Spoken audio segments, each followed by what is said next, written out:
here merely saying to you, look, there's a better way of life.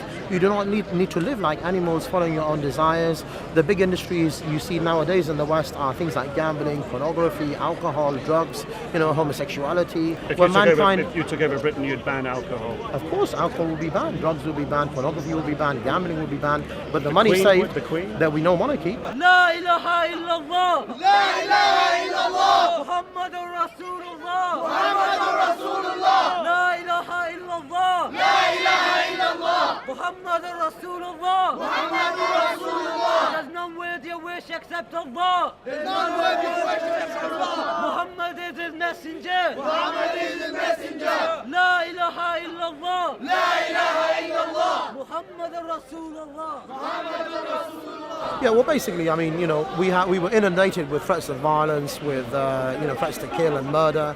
We had hundreds of them in the 2 weeks when we were advertising on the text, via email, on blogs. Basically, the reality that I envisaged was that Piccadilly Circus, which was the place of rallying, would have been occupied, and the people were planning to attack us in Trafalgar Square. Now, I have with me women, children, elderly, therefore I had no option but to relocate. I don't think any person with those views, no matter what colour, race or religion he has the right to speak them on the street. If I came out with half of what he said about beheading people, etc., etc., I would be arrested for incitement. We are not a military organisation in this country. We're out there to engage people in confrontation. We're not planning any kind of operations. If we were doing so, you would not see us out open publicly. But that does not mean that we do not believe in the eradication of man-made law and supremacy and sovereignty only for God. And the way the Prophet Muhammad ﷺ eradicated the non-Islamic law from the Arabian Peninsula, we hope one day to eradicate man-made law from Britain, with the generations to come from the rest of the world, to fulfill the prophecy of the Prophet that the whole of the world will one day be under the authority of the Muslims. First of all, I believe that the British people, they are very ignorant about the fact what is happening abroad, even about Sheikh Osama. If they came to actually verify with us rather than show an ugly face and be angry with us, they would find that Islam is truly something they like. Please, he's honest. He's not. Yes, he is. Please, he's honest. He is an adherent to the Islamic He's text. an extreme Muslim. No, he's a Muslim. no, he's a pure Muslim. He adheres to the Islamic text completely. What does he do that is wrong in your eyes? I've spoken to many of my colleagues, for instance, at work. One incident was about the Sharia, where they were saying that he was telling me how barbaric chopping the hands of the thief was. And 2 weeks later, his laptop was actually stolen. And he came to me and said, I feel like killing the man, chopping his head off. I said, for God's sake, all we said is chop the hands off. Don't go chopping the man's head off.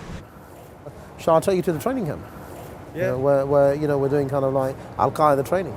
and we're making like nuclear weapons. Yeah, maybe I'm doing that in my garden. Who knows? It may well be. Yeah. I think there might be a bunker underneath, Whitechapel Mosque. Maybe we need to dig it up and have a look. Yeah. You don't want to believe everything that you see and you read in the media.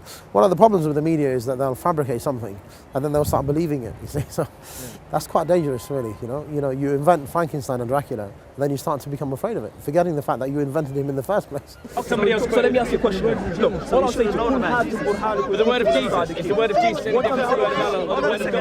My name's Abu Sumayya from Stoke-on-Trent. I become Muslim about 5 years ago now, March the 5th, 2005. Basically, whatever Allah has given for us, we're going to take. If Allah tells us that we lash the person who doesn't pray his prayer, we lash the person who doesn't pray his prayer. If he tells us we stone the adulterer, we stone the adulterer, only because our Lord told us to. That's all. Whatever our Lord told us, we follow. Assalamu alaikum. We're gonna eat downstairs, but I've got some crew with me. You don't mind it? Have you seen this one? What does it say? That's the American major in the army who turned on his colleagues. Well, I don't think he went crazy. I think what he did, he woke up to his reality as a Muslim, and he realised that, in fact, his so-called fellow comrades were going and occupying Muslim land, killing innocent men, women and children. And it's something that he could not handle, really, and he realised, I think, that he has a responsibility.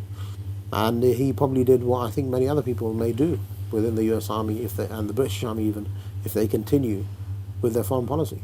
it's a very severe lesson for the British and the Americans in Afghanistan, that the Afghan police are killing them, and even their own comrades are killing them. So, they need to pull out. They cannot possibly win. I don't feel sorry at all for the non-Muslims, because Allah said in the Quran, He said, فَلَا تَأْسَ عَلَى الْقَوْمِ الْكَافِرِينَ. He said, don't feel sorry for the non-Muslims. Allah destined for them not to embrace Islam. He destined for them to die as non-Muslims. He destined for them to go to the hellfire. So why should I feel sorry for people, who ended up like that? What flavour have you got? Is that chocolate the best? Chocolate's your favourite?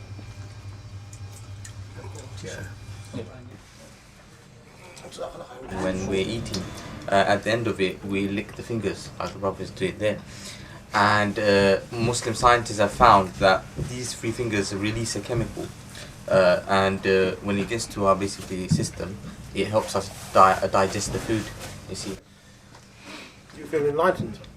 You'll never look at a Muslim the same now.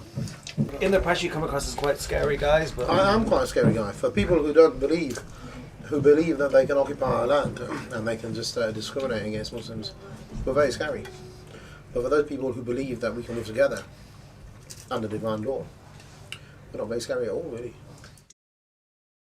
If you broke wind, that would be a natural bodily function. If we did, they'd have Hans Blix down here. If it's a weapon of mass destruction sometime. yeah, so.